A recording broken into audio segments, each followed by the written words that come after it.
This is the Loose Pass Rugby podcast, only on Megafoon Rugby. Welcome to this rather cold instant reaction used at the stadium with Paul, our friend Avalon, from the long way to the game. Huw, how was it? Hello, everybody. I'm joining you as a Wales fan today, not in my normal capacity of Northern Hemisphere voice speaking on the Springboks. Today, I watched my team take yet another historic humiliation at home. Just the latest of many. And how was it? It was shit. Thanks. Yeah, I mean, I never expected Wales to be nulled. That's the first thing that stood out for me. Yeah. A friend's just messaged me that we had 44% possession. I'm shocked.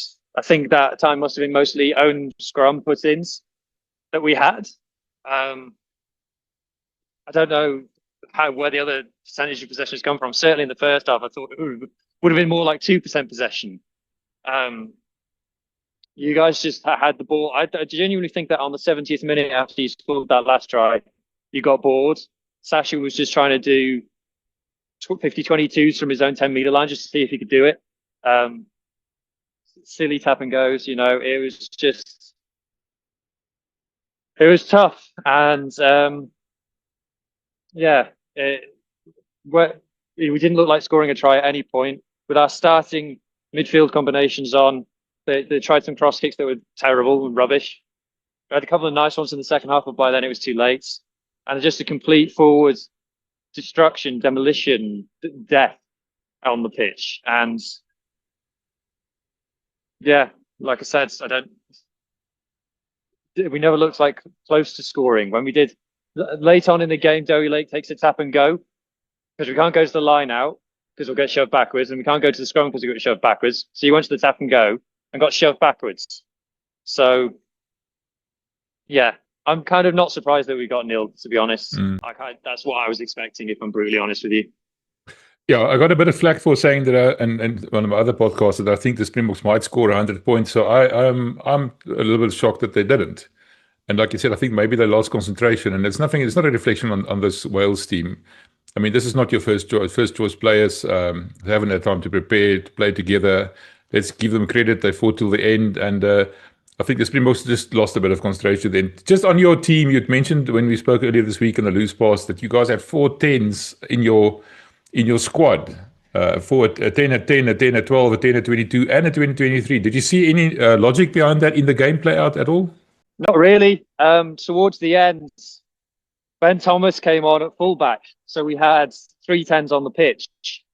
Sheedy, Hawkins and Thomas. I can see what they're trying to do with Hawkins. He did have a couple of nice touches. I think his passing game is good. But didn't lead to anything, did it? I can see what they're trying to do, having multiple playmakers on the pitch. And up until this game, in the previous games, you could say that you could see it was working because we scored 4 tries against Argentina, 4 tries against the Springboks. The All Blacks. That wasn't repeated today, clearly. Yeah, but it wasn't the same team, firstly, and let's talk about the Springboks quite quickly. Like you said, you're not a Northern Hemisphere commentator. You're actually a Wales supporter. Your team got drubbed tonight, and clearly it's a bit emotional. I can understand that.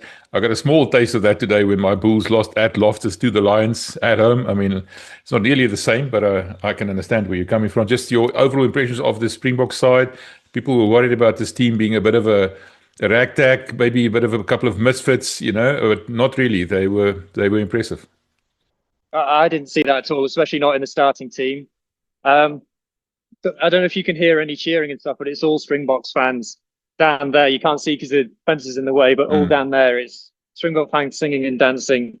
I thought the starting Springbok team was excellent. I thought they went through the paces. I think that Andre Esterhuizen rightly got player of the match. I thought that he was just a guaranteed 10 meters every time he got the ball.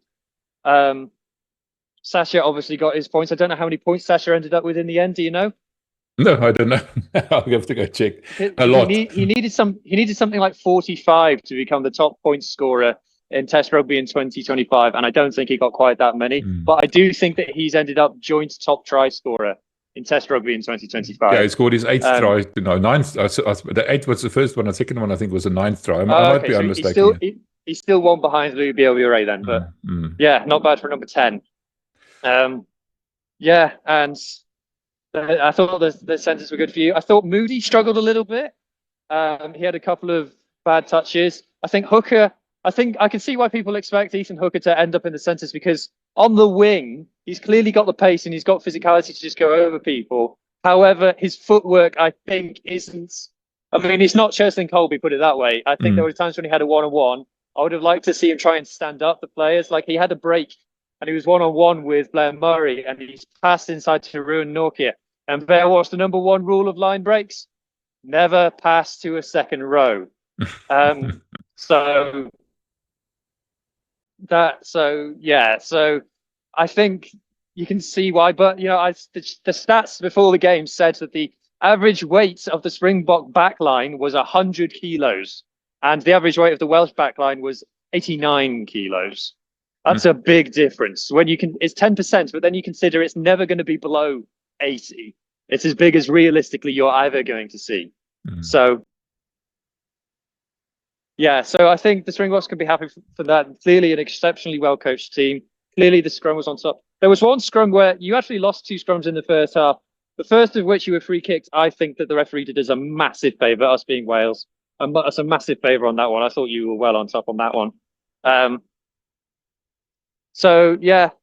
this wasn't the game for the Springboks to prove anything. You proved it against the All Blacks away in Wellington. You proved it against France down to 14 men in Paris.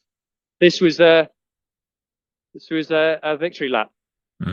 Yeah, I understand that. Just quickly, centres, you talked about Andre Esterhuizen at 12 this week and Damien de Lende at 13. How did that combination work out, do you think? Okay, obviously being a 13, he touches the ball less. And he's probably a player you want to touch the ball as much as possible. It did a job. It wasn't challenged. From a Wales point of view, the one player that I thought it anyway, and he's a Scarlets player, so take what I'm saying with a pinch of salt, but I thought Joe Roberts, our 13, was our brightest spark. I thought that every touch that he had was positive on with the ball and without the ball.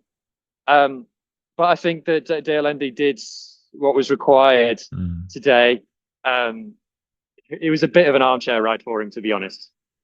Just a word on the quiet workhorse. You mentioned his name. He scored a try himself, Ruan Norkia.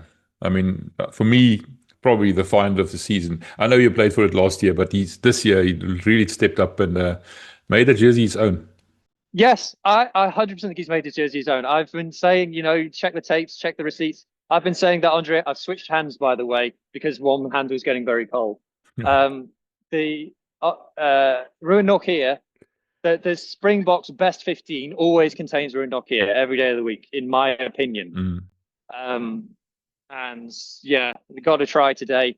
God, the line out and Wales didn't jump to compete in a single line out, in a single Springbok line out. They must have faced the best part of 15 today, at least. And Wales did not contest a single one. Just free ball for the Springboks. Have the ball. Crack on, guys. And that bench coming on all at once, that was a bit of a scary sight almost, don't you think? It couldn't have got any worse than it was already going. True. And just lastly, that incident, Eben, I mean, that's big trouble. Big trouble. I don't know what he was thinking. Total red mist descending kind of a thing. He's thinking, I fancy a holiday until the start of the Rugby Championship, I think is what he was thinking. You put a thumb in someone's eye, you're giving the referee a reason to send you off. And that's what happens. Yeah. And you're going to stay off for a month. I don't know. Doesn't make sense to me. Listen, I know you're very, very cold, and I appreciate you making time for us. It's not been a good day for you emotionally. Obviously, not the best of places to be. Just now, you're going to meet up with our friend Paul Avenant from Longway to the game. Let me know how that went, and I appreciate you making time for us, man. Thank you for standing in front of the stadium as well. I think that makes it quite special. Okay, mate. Thank you. I'll speak to you again soon. Drive safely. Cheers. This is the Loose Pass Rugby podcast, only on Megaphone Rugby.